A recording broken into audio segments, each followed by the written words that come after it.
Hello and welcome to Tiny Desk Knitting with Emma. It's Sunday afternoon. This is the first time I haven't had to stay at church on a Sunday in like 2 months, which is really fun. I almost stayed this afternoon because there wasn't Evensong today. We had Monica is playing the Marcel Dupré Stations of the Cross with like poetry readings and stuff, which is amazing. And I normally would have stayed for something like that, but I got back from England less than 48 hours ago, under 48 hours ago, fewer than 48 hours ago is the correct grammatical way to say that. And I'm tired. I just have a lot of chores to do to get ready for going back to work. I only am going to work a few days this week, and then I have I'm taking off 5 days, including a weekend. I'm taking 5 days for Easter and stuff. And so it's just going to be like kind of a wild time. So I'm just like, also I went to bed at like 10 o'clock last night. I managed to stay up till 10, and then I woke up at 5:15, which is actually pretty normal for me. Like it was definitely jet lag, but I was like, okay, this isn't bad. And I was so well rested for church this morning for Palm Sunday, which was long, and there was so much music. Like I missed a week, so I didn't go to the rehearsal on Thursday, and I knew that there was lots of music involved Palm Sunday, whatever. That's normal, but usually we sing like the mass setting and one anthem, and during Lent, it's Lent right now, we would sing less than the whole mass setting because we don't sing the Gloria, which is a big part of the mass, and then we add an extra anthem. But today we had we replaced a bunch of the normal things we would do, like chants, like monophonic chants, like everybody sings in unison. We replaced them with 3 or 4 other anthems, and so we did tons of music. We also sang a bunch of hymns with a brass quintet or quartet. We had a brass ensemble that was following us around outdoors, so we did a procession around the block. It was really fun. I love Palm Sunday. It was really cold though. It was really cold, and none of us brought enough layers. I did bring sunglasses, which was smart. I'm not a hoarder. I'm a yarn connoisseur. Knit got me this mug a couple years ago, 3-4 years ago. It's true. I'm drinking a cup of tea. I'm trying to stay slightly caffeinated just to keep my energy levels up. And I always used to think that I would not fall asleep at night if I had a cup of tea at 2 in the afternoon, but now, or 3 in the afternoon, which I've been doing lately. I definitely did that when I was in England, but I take melatonin, I think, now before I go to bed. And so I think because of that, I don't think I take melatonin. I definitely do. Because of that, I think that kind of counteracts some of the effects of some of the caffeine that I drink in the afternoon now. So anyway, I tried to record this yesterday. It was a nice day, and it was sun, and it was nice lighting and stuff, but I was really tired. And I was my brain was just completely just out of it. So I was I'll just do it again. I'll redo it on Sunday. I'll make some notes. I'll be more coherent, less just I don't know what I was even saying yesterday for half of it. So I just deleted all that video, and I was all right, we'll start fresh. I think that's the right thing to do. So I made my notes, and the first thing it says is talk about what I'm wearing. I'm wearing a vanilla sweater. Vanilla sweater is a pattern from the Woolly Thistle by Corinne Tomlinson. If you don't know about the Woolly Thistle, most people find me through the Woolly Thistle, but if you don't know about the Woolly Thistle, that's an online retailer based in New Hampshire that specializes in bringing yarns from overseas, really woolly yarns, hence the Woolly Thistle, unprocessed, non-superwash yarns. For the most part, there are some superwash and more processed yarns, especially the sock yarns, but mostly from overseas, the UK, some of Europe, but a little bit in Canada and as well as the US, now a little bit more there. And I do a lot of digital stuff for the Woolly Thistle. I'm featured on their Shopcast about once a month, do some sample knitting for them. I really love working on the Woolly Thistle team. So if you are interested in just knitting a plain sweater, you should check out the vanilla sweater by the Woolly Thistle, by Corinne, who's the owner of the Woolly Thistle. She wrote that pattern about 4 years ago, right around the time COVID started, actually, to be knitted in Rama Fennel yarn. I knitted mine in JNS 2-ply which I got from the Woolly Thistle, and this is color FC21, which is a light lavender. the reason I got the Rama or the J&S from them was because the Rama was like so sold out, because the vanilla sweater was so wildly popular when she first wrote the pattern, which is awesome. So I love the vanilla sweater, and I will be talking about it later as well. But if you want to get any of this yarn, there are links to all of it in the show notes. And up here, I'm gonna just write this down, like 525-ish. There should be a link up there, which is my affiliate link to the Woolly Thistle. So if you click that link and shop using like from there, I get a small percentage of whatever you like, you know, just through my, you know, like affiliate link, which is really helpful to me, helps support my channel, and you get to shop at the Woolly Thistle, and they're the best. So yeah, it took 8 balls of J&S to play to knit this sweater, if you're wondering. I'm a women's small, so accordingly from there for your own size. You could get a cone. I have cones up there. You can see that's where I keep all my cones. You can definitely knit a vanilla sweater, or maybe even 2, depending on your size, with a cone of Jameson and Smith 2-ply. And a cone is a good deal. Sorry, allergy season, but also I'm getting over a small cold that I picked up overseas. What was I saying? Cones are really economical. You can get them at the Woolly Thistle. They have a lot of colors. It's like 20 balls on a cone. Again, everything's linked in the show notes so that and it's labeled like Jameson and Smith 2-ply jumper weight cones. Just look in the description box if you want the link. If you're overseas, you can get it wherever you want. I mean, you can just get it from Shetland. You can just actually order Jamesons and Smith from here. You can't order from Jamesons of Shetland. If that's confusing to you, there are 2 companies of sort of Shetland wool producer companies that produce the same type of 4-ply jumper weight, or 2-ply. I mean, it's equivalent to a 4-ply or fingering weight yarn. If you look in the top 4 shelves here, those are all mostly J&S 2-ply and Jameson. There's a little bit of Rama in there and a couple of other things. Jameson Supreme over in the neutrals bin on the furthest one over there. And then my cones are up top. Those are not all Jamesons or Jameson and Smith cones. Like I'll explain. It's not relevant. Anyway, I just got back from the UK a couple days ago, which is why I'm jet lagged. I was in Guildford, which is southwest of London, for a few days visiting my friend Catherine, who's a church musician.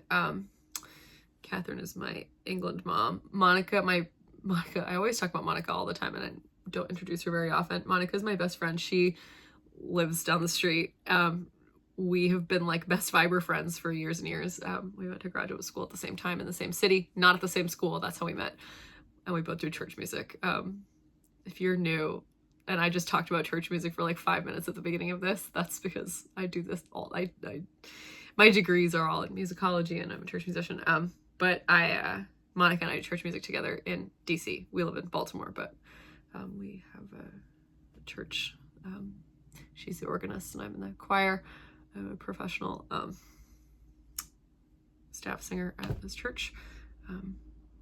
Yeah, I've been singing in a church choir since I was like 8, and it's my favorite thing in the world. I love church music even more than I love knitting, which surprises a lot of people, but if you see me at church, you would know that is the truth. Anyway, I was in the UK visiting Catherine, my church music mom, in Guildford, and then I went to London for a few days to visit 2 of my oldest friends from the US. They live in London, so I stayed with my friend Sachi, who knits, and I spent some time with my friend Anne, who also knits and crochets, so that was fun. They're not like big knitters or anything, but Sachi started a project of like this blanket project while I was there. Sachi's my oldest friend. Our parents bought houses next to each other when we were a couple months old, and she was born about 6 weeks before me. So yeah, I made some joke while I was there. I was like, yeah, we were forced into this. Like, it wasn't a choice, as though she's like not one of the 5 people I love most in the whole world, which she is. So that's one of the reasons that I go to the UK a lot, is to see, Sachi lives there, and I don't get to see her very often because she lives there. And it's hard for her to come back all the time because it's really expensive. But yeah, that was really special. It always is really special to get to go see her. She used to live in the Peak District, which was really nice. I went to visit there once, and it was really really beautiful. The last time I went 2 years ago, I went up to visit her there. But yeah, so I got to see Sachi and my friend Anne, and I did some yarn shopping. So we'll talk about that first really quick. In London, I went to Loop. I love Loop. It's one of my favorite yarn stores in the world. They have a lot of great stuff that's hard to get here. The main thing I got when I was, in terms of yarn while I was there, was Jamesons of Shetland yarn, which is a type of yarn much like Jameson and Smith 2-ply jumper weight, which much of this also is. It's just like, it comes in tiny little balls, and they have 250 colors or something crazy. Something, you know, I say crazy, but I mean awesome. So Loop carries this yarn. It's a lot less expensive to get it there. But you can get this yarn. You can get it at a few places in the US. It's distributed by Simply Shetland, which you can't actually buy yarn from Simply Shetland if you're in the US. They distribute it around the US. So you can get it at the Woolly Thistle. There's a few other places you can get Jamesons of Shetland, which is different from Jameson and Smith, which is much more mass produced. Jamesons of Shetland is smaller. Everything is produced on Shetland. They actually have a mill on Shetland in Sandnes. One of the only operating, I think maybe the only operating mill left in Shetland. If anyone knows that that is not true, please correct me.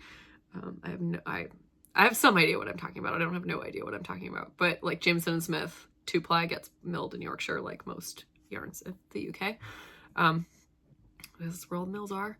So yeah, that's fun. So I got a bunch of that. I ordered a bunch of it while I was there, and I picked it up from somebody at a warehouse, in like a bunch of colors that I wanted to knit. Like I needed like 3 of each so I could knit a bigger sweater, a Fair Isle and all over Fair Isle sweater that I'm gonna do for Rhinebeck this year. And then I got like 8 random balls at Loop. So no, I'll talk about that in a second.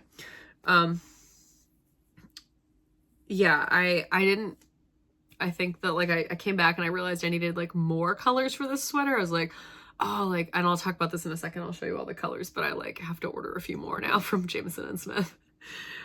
So anyway, yeah, I also went to a store in Pimlico called Beautiful Knitters that I'd never been to, but my friend Anne lives in Pimlico, and she was like, oh, let's go to this store. And I was like, yeah, absolutely. There was another girl from the US working there. I think her name is Claire. She said she was from LA. She was really friendly. So we chatted for a while.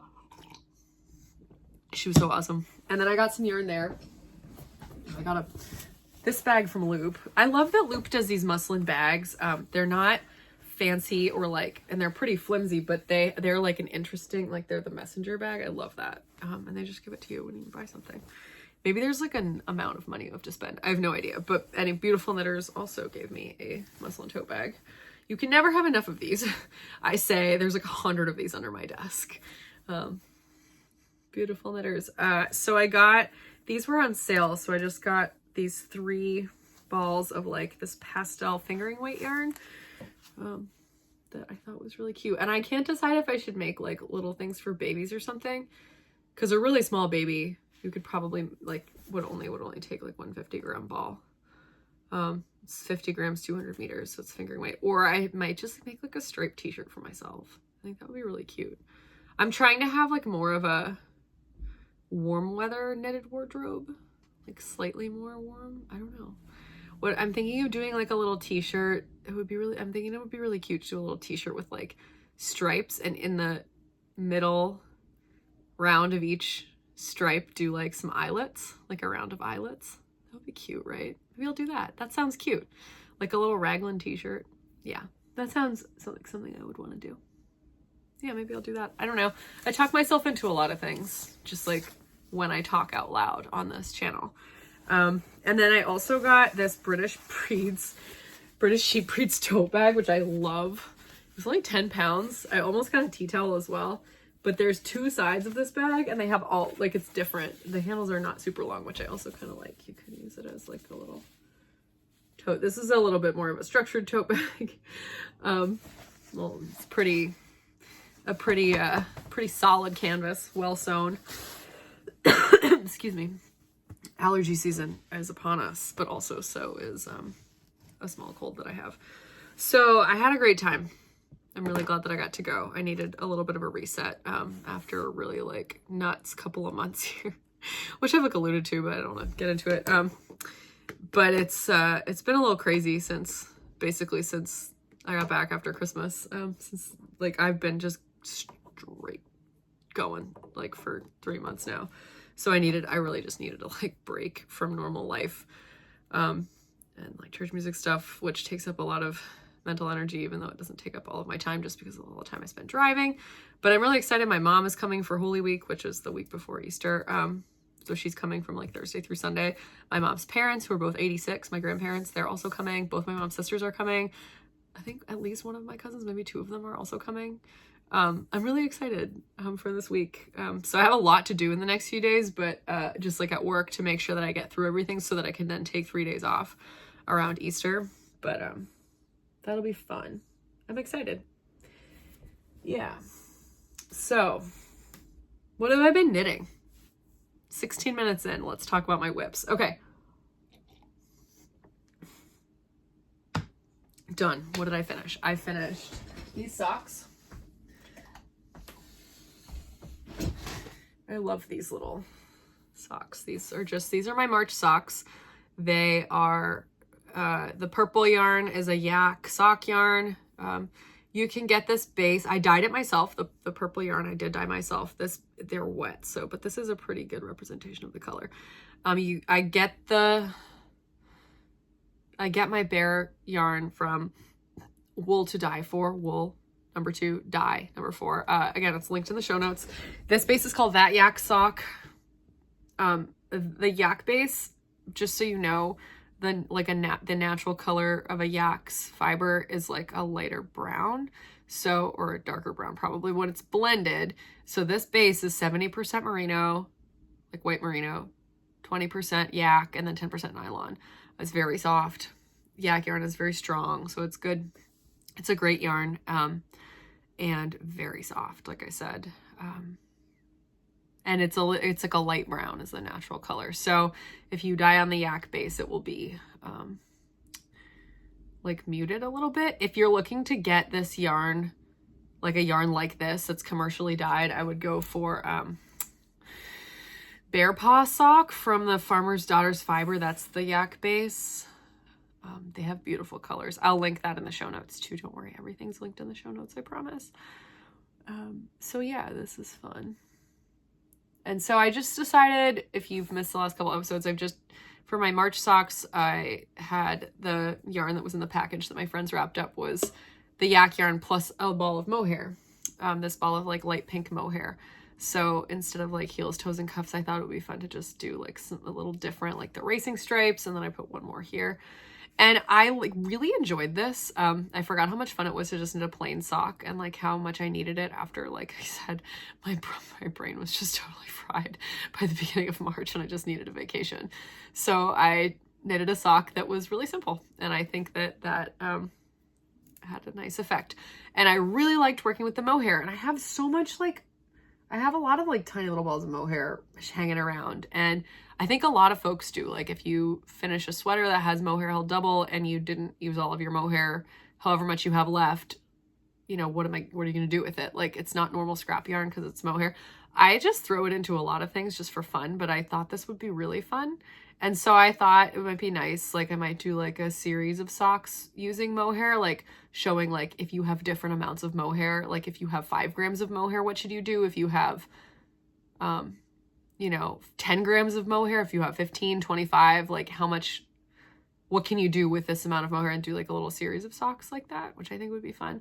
Like I'm thinking of doing one that doesn't have any mohair in the heels, toes, and cuffs, but it does these like 5-row stripes, and maybe it's a shorty. That'd be really cute, I think. Or maybe just like if you have a tiny little bit, just like a little stripe at the foot, at the toe, and at the cuff or something. That'd be cute. But yeah, I definitely encourage other people to experiment with stuff like that. Like just throw mohair randomly into a vanilla sock to just see what happens. If you want a pattern for vanilla socks, I'll link one in the show notes. Summer Lee, I'm So Basic is a good one. And the Crazy Sock Lady, her name is Kay. She has basic socks, like vanilla socks but she writes them for all the different types of needles, like magic loop, DPNs, 2 24-inch needles, 9-inch circular. She has a variety of like different ways to actually do it. So I'm just putting these back. So I would definitely recommend, like, if you're newer to knitting socks, like a pattern like that would be really helpful. Just so you can, like, if you have a preference, like you really know that you don't like DPNs, or you know that you don't like magic loop, you know, use a pattern like that just to help. And the other thing I finished, I did this yesterday, is this little coffee sleeve. It has all sorts of ends hanging out because I wove them in, but I didn't snip them because I just blocked it. So this is still wet, but I was just playing with some Fair Isle colors, thinking about the sweater that I want to knit for Rhinebeck. And I think this is really funky. I'm a big fan. So I think I'm going to throw in this orange. Yeah. I really like the teal fade that I made. I'll show you the colors I used for this. Again, this is just a little sleeve for a coffee cup. There is no pattern. I made it up. Same thing with those socks. I will write that pattern. But like, this is another coffee sleeve that I've made. For instance, I say coffee sleeve, it goes around a cup. It's like a cup sleeve, reusable cup sleeve. You can use it on a reusable cup. You can use it on a paper coffee cup, whatever you want. I love these. I give them out to everyone I know because they're useful and they're pretty. So, and I like to use them to try color palettes. So I used mostly Jamesons of Shetland for this one. I'm just getting all the colors I used out here. Okay, this one I didn't use, but I'm going to use in the final product there. Okay, so my background colors were white, Jameson Smith 1280 mix. In the final product, I'm going to use this guy, which is a BC Bio Shetland color that's lighter than this, but also heathered really close to white. But I didn't use that for the sleeve because I didn't need it. That many colors. Dewdrop, Jamesons of Shetland, Dewdrop. And then Jamesons of Shetland, Surf, Shetland Spindrift. So those were my background colors. My foreground colors were J&S 2-ply 65 green. It's like a marled mid-green. I love this color so much. Mermaid, Jamesons of Shetland Mermaid, Jamesons of Shetland Nighthawk, one of my favorite colors. This was hard to find. The reason I had to have to add another color, or 2 colors, is because I could only find 2 balls of Nighthawk in the entirety of the United Kingdom while I was there, at least where I went. And then this is Jamesons of Shetland Bottle.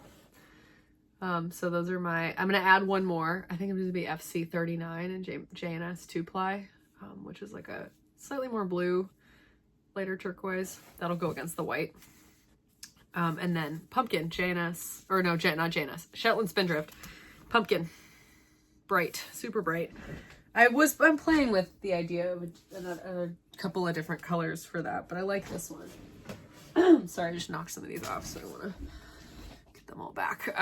So yeah, this is my sweater play so far.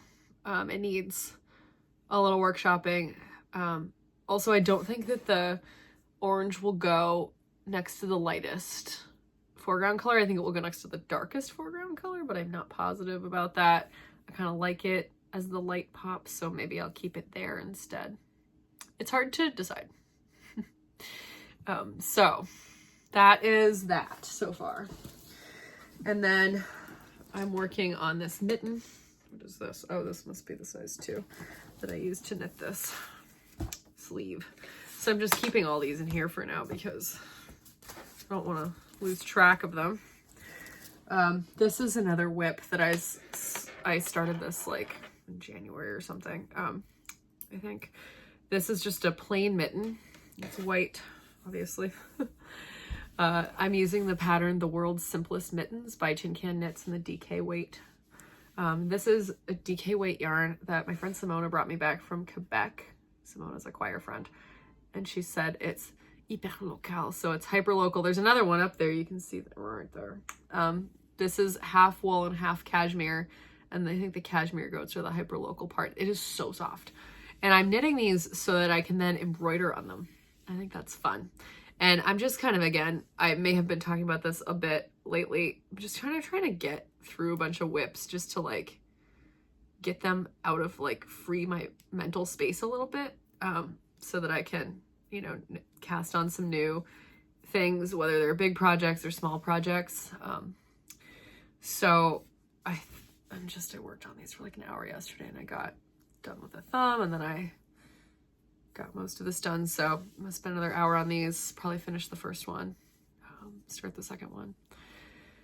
But the yarn is so, I can't wait to wear these. And I think I'm just gonna like decide on a day in the summer or something where I do a little embroidery project and, you know, have a little fun, probably with Monica. She has that book, Embroidery on Knits, that Lina published. So there's a whip. And then my Guernsey, I got to the point where I'm ready to start the patterning. It's not ready to be split yet at the armholes, but it is almost ready. I have 3 inches left. So I think I'm going to start the patterning now. Again, I was thinking about waiting till after Easter to do that, but I think I might just try to get a head start on it now. I'm really into the mentality of like, work on this for an hour. Like you have like 3 projects and you go between them and you spend an hour on each one, and then you like cycle through. This is a Guernsey that I'm knitting using frangipani, you know, way over there, that navy cone. I wind this off into balls. This is from the first cone, but this is frangipani. It is made in England. It's very like, it's like the company is based in Cornwall, but it's milled in Yorkshire like most yarn in the UK. There, if I get out of the frame. Oh my gosh, that's such a good, yeah. So it's navy, which is a traditional color. This is a gift for my first music teacher, Mark, who just retired. He's very excited about it. Yeah, so I have a few books. I've mentioned this before. Sometimes I show them. I have a few books about Guernseys that are mostly just like, I mean, I have a couple of actual pattern books, but I'm not using any of them. I'm just like, I'm going to use his measurements and just some charts to do the yoke with the traditional like texture pattern with knits and pearls. And a lot of the different motifs have like meanings and stuff, so try to like imbue it with all sorts of meaning.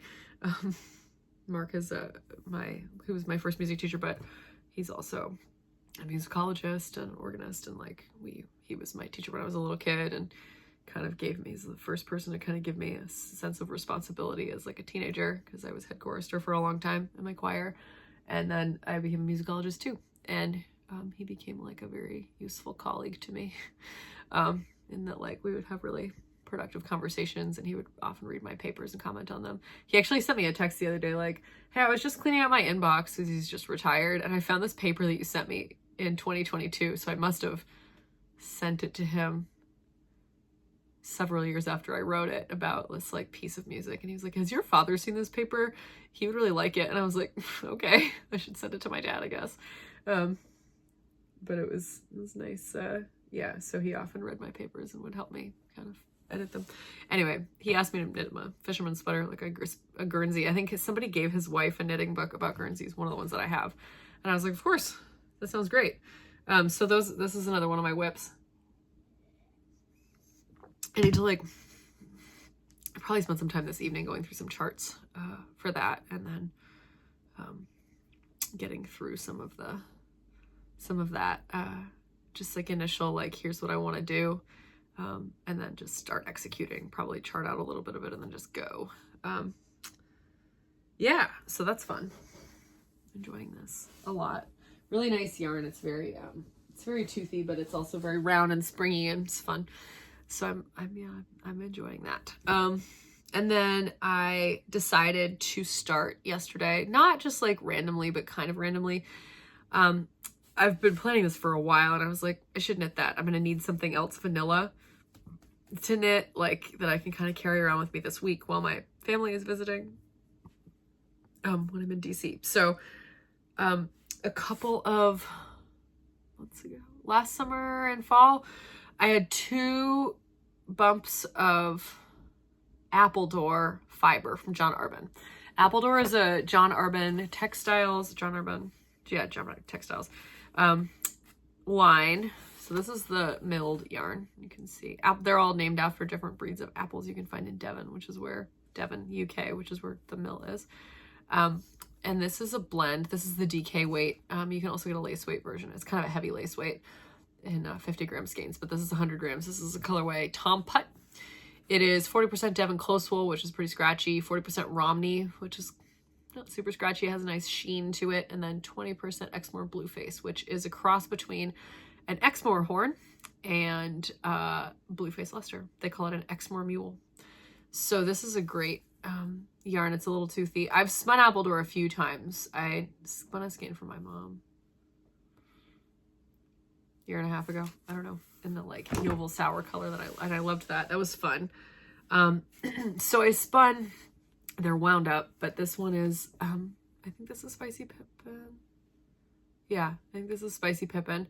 This one was more than 100 grams. This was like 165 grams or something, because I assumed because they just had like 65 grams left at the bottom of the bag and they couldn't sell it in 2 parts because the colors would be a little different, and so they just gave me whatever was left. Very generous of them. I spun it to a fingering weight. I think there's approximately 600 yards ish. It's not super springy fiber, so I don't think I lost a whole lot after washing. Like, I only know the yardage because of the Nitty Noddy, which is I have a 2-yard Nitty Noddy, and I assume that, which is the thing you use to make it into a skein if you're not a spinner, from your plied bobbin. And that's a good yardage estimate, but then when you wash, if it springs back a little bit, if you're using like merino, Polworth, Targhee, Rambouillet, like any of those like really springy yarn or wools, it sometimes will bounce back, but I don't think this one does. So this one is Spicy Pippin, and then this one, which is a normal 100 gram skein, is Hangy Down. So this is a smaller skein, and they go together really well because there's a lot of kind of overlap in the colors you get there. I mean, it's 2 colors that are blended. They're blended in a carding machine, so it's a lot of colors blended together. And so you get a lot of the same stuff. You get that Kelly green, you get that bright, like they're meant to go together. There's actually another one that's even lighter that's called, I don't know, I can't remember what it's called, but there's another green. It's like a tennis ball green. It's really fun. So I thought if I didn't have enough, I think it's Golden Knob, maybe. Anyway, I thought if I didn't have enough, I would get one of those, spin that, and then do that as well. But this is going to be a color blocked vanilla sweater. I told you I was going to come back to the vanilla sweater. So I'm doing the top of the vanilla sweater in the Spicy Pippin colorway. And the top, it'll go down into the body past the yoke. And then once I split for sleeves, I'll like weigh it and I will portion it out. So like based on the number of stitches I have in the body and the number of stitches I'm going to have in the sleeve, I'll portion it out by weight so that they are about the same like amount of, equal-ish in terms of like how long each bit will be. And then I will switch to the hangy down and finish the sleeves and the body in this skein so that the bottom half of the sweater, or bottom third of the sweater-ish, will be this dark green.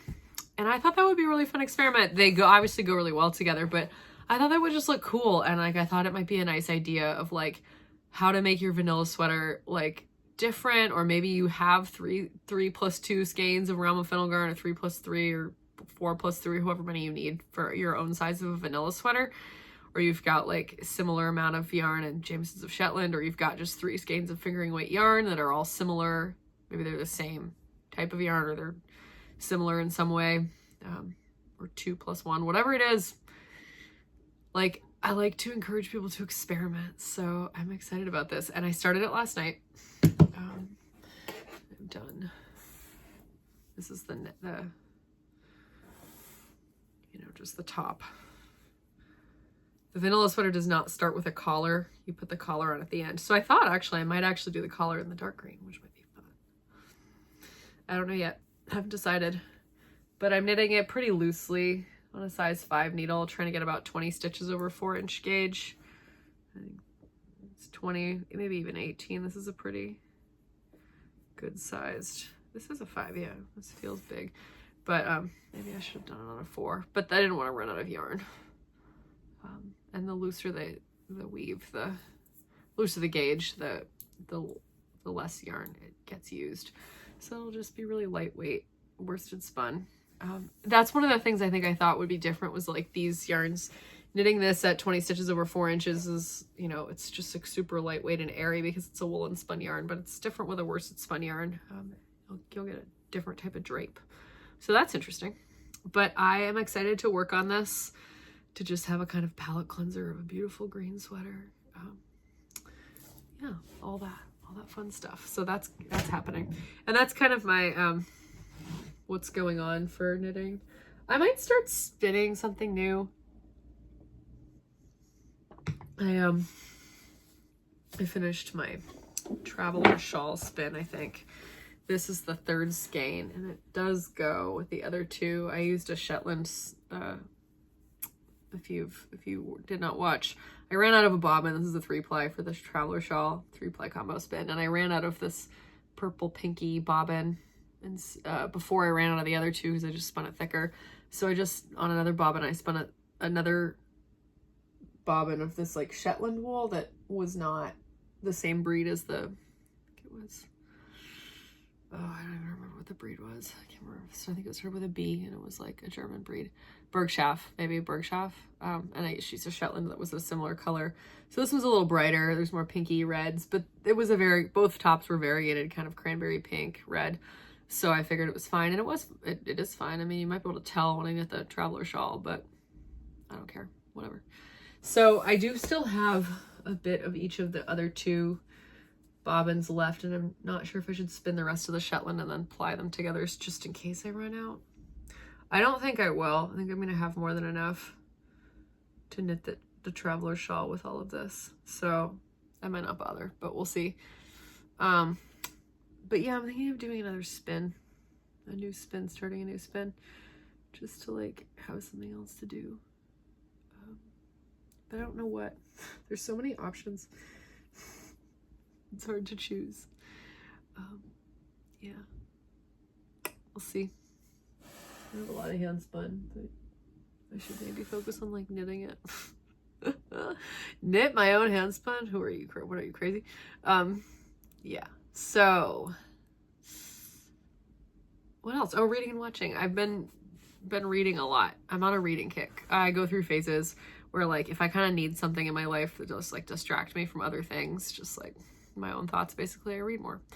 So I was talking last time about how I was reading Demon Copperhead, which I finished. I loved it. So good. And I did start reading David Copperfield. I'm almost halfway through, actually. I brought it with me to England. I had a copy and I brought it with me, and I love it. It's so good. I don't think I would have liked it as much if I didn't know the like story, although I find it interesting. Like, I'm not even halfway through it, and like he just met Dora Spenlow, and if you've Spenlow, I don't know how you say that, but anyway, if you've read Demon Copperhead, the comparable character Dory, I don't think you meet her until like 2/3 of the way through the book. So I'm interested to see like how there's clearly a lot more plot that's going to happen in David Copperfield that doesn't happen in Demon Copperhead, or they're going to draw it out like a lot or something. I don't know. So I'm interested to see how it veers off. Because Demon Copperhead, which is a Barbara Kingsolver novel that won the Pulitzer Prize in 2022, is a retelling of David Copperfield, but in 1990s and early 2000s Appalachia, like in Virginia, and it's about the American opioid crisis. And it's fantastic. It is so good. It is. I listened to the audiobook. It was totally enthralling. Could not stop listening to it. Absolutely loved it. Such a great story. So really enjoyed that. And I'm also reading, I started listening to Cutting for Stone, which is an Abraham Verghese novel. My mom had it on Audible. She'd never read it, neither had I. And she had heard about The Covenant of Water, which my aunt read or something. My aunt Carrie reads so much, and so I think my mom gets a lot of book recommendations from Carrie. And now she has both of those on her Audible, but she's like, you have to read Cutting for Stone next. It's so good. So I listened to a bunch of that. I'm like 8 hours into that. When I was in London, I was trying to listen to it, but I was like walking around and I was so distracted that I had to start listening to podcasts instead. I was like, this is too much. I can't. I would have to kept having to go back and like redo like a whole hour because I was like, I don't know what just happened. So I'm really enjoying cutting for stone. And while I was in London, I also got a print copy of The Secret History by Donna Tartt. I did read The Goldfinch, her Pulitzer Prize winning novel. I read that like close to when it came out because my mom had it on Audible. Again, this is like 2016. And I liked The Goldfinch, but I thought it was way too long.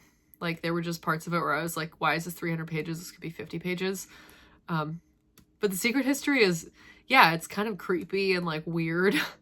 It takes place in Vermont, which is where I'm from. Although there's definitely parts of it where like, I'm like, this is not even Southern Vermont. This is not what it's actually like. Like they're describing Vermonters. I'm like, no, it's not what they do at all. It's not like this in any way. It's kind of funny. It's a book from, it was written in like 1992, the year before I was born. So it's very enthralling. I like got a copy of it on, I'm recording this on Sunday. I got a copy of it on Thursday. I think I started reading it on Thursday afternoon when I was taking the subway back to the tube back to Sachi's apartment. And I read like another 200 pages on Friday, and then another like a couple hundred, maybe 100 pages yesterday. I'm like 2/3 of the way done. It's like a 600-ish page book, and I think I've read like 400 pages already. It's such a page turner. If you're into that.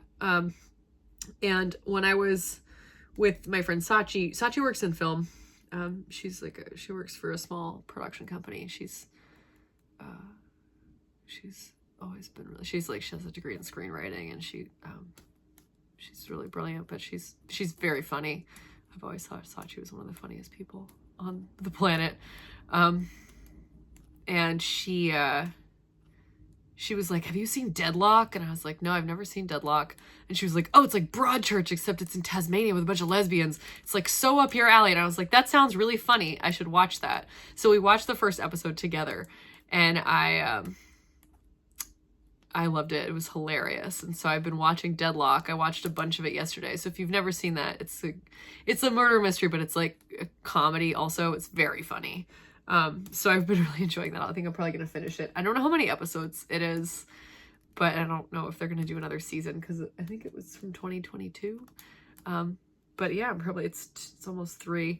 I think I might go for a run this afternoon just because I'm not going to run as much as I normally would this week because it's Holy Week, and I don't want to like do too much, like too many miles every day and like really tire myself out. I would rather do like more shorter runs. So I think I might just do like a little shakeout for a couple of miles, not super far or fast.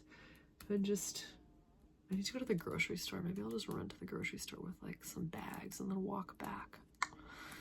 I don't like to run with a backpack though. I did get a hydration vest, so I can look like a nerd. I went for a long run yesterday that had it was like an 8-mile run. And after the first 3 miles, I did like 3 miles of a tempo, which if you're not a runner, it means you run faster. Like faster than if you're running a really long distance, like I'm training for a half marathon, but I'm trying to break a certain time. So I have to do these I have to do like interval speed sessions, etc. Just to like prep my body for that. And so I was running at a faster pace than I will have to run the half marathon to break my time. But normally I don't think it would be hard to run that. It was like 8-minute, 45-second miles. Like I think under normal circumstances it would have been okay, but I was really tired and my body had no idea. I was like, what year is it? I don't even know. And so after it was like mile 6 of the run in total, and it was the 3rd mile of like running faster, and I was just like, I don't know if I can finish this, but I did. I had 2 more miles to go and cool down. I was fine. I finished my run and it was good. But yeah, I think I would like to run today, just not more than a couple of miles, and just like chill, maybe on the track in front of the harbor. I love to run on the track. It's like such a happy place for me. I ran an interval session, like a speed session in Queen Elizabeth Olympic Park on Tuesday in London. And it's not like there are massive hills, but there are like inclines and declines in that park, just like on the paths a little bit. It's like a little bit rolling. And I usually do an interval session on a flat track in front of the harbor. It's a jank track, but it's a track.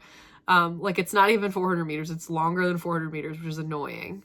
But I don't care. Like my watch knows distances, so I don't have to think about it. It just tells me like, run slower now, run faster now. And then it's like, it beeps at you if you're, or like vibrates on your wrist if you're too fast or too slow within the interval. It's really helpful, but it was very hard to stick to those intervals not on a track. So I was like, all right, this was miserable. And I will always I love interval sessions normally on a track. I'm very like, it's like, I always call it Stockholm syndrome because I was on the track team in high school. So it's like, but something about it, I don't feel tired as easily. I'm sure it's because it's flat, but there's something about running around in circles like that just makes me think like, this is the time for a speed session and I'm not going to complain. I'm just going to do whatever my watch tells me to do, like, which is what I've told the watch to tell me to do. But yeah, anyway, I think I go for a run this afternoon. I have time. Sometimes I try to like cram too much stuff. I'm like, I have to do this, I have to do this, I have to do this, I have to do this. And I'm like, what if you just relax? Like, you don't really have to go to the grocery store right now. You could go to the grocery store tomorrow after work because you have dinner tonight that you've already made from last night. And then you could just like be a little bit easier on your body and your mind and stuff and just not do that, or, you know, walk there with Jordan or something. But no, I don't know. We'll see. Anyway, that's just me talking to myself, to everyone on the internet. Yeah, I think that's it. I want to go finish Deadlock because it's so good and I need to eat a snack. I should have eaten lunch, but now it's 3 o'clock and I didn't. So, and I'm like, well, I'm already like I'm trying to just like eat at normal times because of jet lag. So I don't want to eat like a meal's worth of food right now and then have to eat again at like 6 or 7. So I need to like go find a snack and eat that and go for a run in a little bit. And I'm going to get a bunch of knitting done. I'm excited about that. So thank you for watching. This has been Tiny Desk Knitting with Emma. Bye.